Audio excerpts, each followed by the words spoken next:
Boker Tov. So we're looking at the cliffhanger, right? So Miriam and Aaron are critiquing Moshe. How could you have poor Tzipporah, your wife? She schleps here with your kids, and you're not there for them, and it's terrible. And we all feel this. Honestly, I feel this all the time. And the answer is whatever it is that God says. It's God who speaks up. And according to the Midrash, Rashi quotes the Midrash, that God appears to them pitom, suddenly, which is interpreted to mean that they're all actually, it's the evening time, nighttime, and they're with their spouses, and they're carnally present with their spouses, and then suddenly God appears to them, and they got to throw their clothes on, they got to separate and throw their clothes on. It's a horrible embarrassment for them that they rush out from a carnal moment to be hearing from God. And God's statement is, right, you don't understand. Regular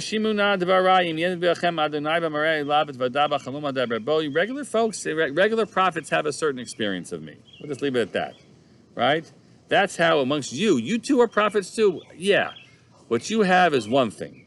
Lo chen avdi Moshe. It's not the same with my servant Moshe.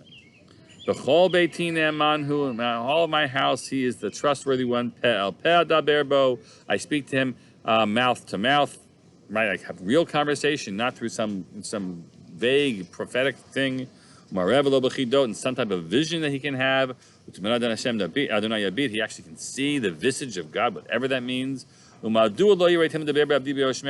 you afraid to speak against my servant Moshe? Not only because you're taking on a big shot, and don't mess with the big shot, but you're missing. You don't understand what's happened. Why Moshe has to be the way he is. Because Moshe is basically on 24/7 call with God. The rest of you, Baruch Hashem, good. Aaron, you have a very important job, but you know what? When the avodah in the Beis Hamikdash is done, you get to stop. The days requirements of the sacrifices are over. You stop. You can go out and teach some Torah. You go out and you make peace between people. Miriam, whatever, you too, for all the role modeling you do. But Moshe is on constant call for me and for the people, but for me. And so the difficult decision that he had to make, that it was not conducive for him to be married, to stay intimate with Tzipporah because of this reality. So on one hand, is it a defense of Moshe? It's just it's a statement. This is the reality.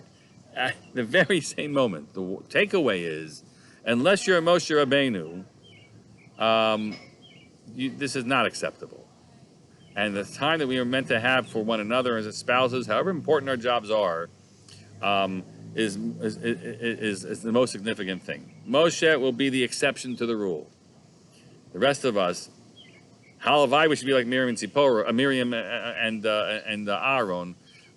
We are indeed meant to have to prioritize in different ways. It's a complicated sugya. It is not easy. But so it is, I think, that the traditional line that Rashi presents, understanding what transpires here. Have a great day.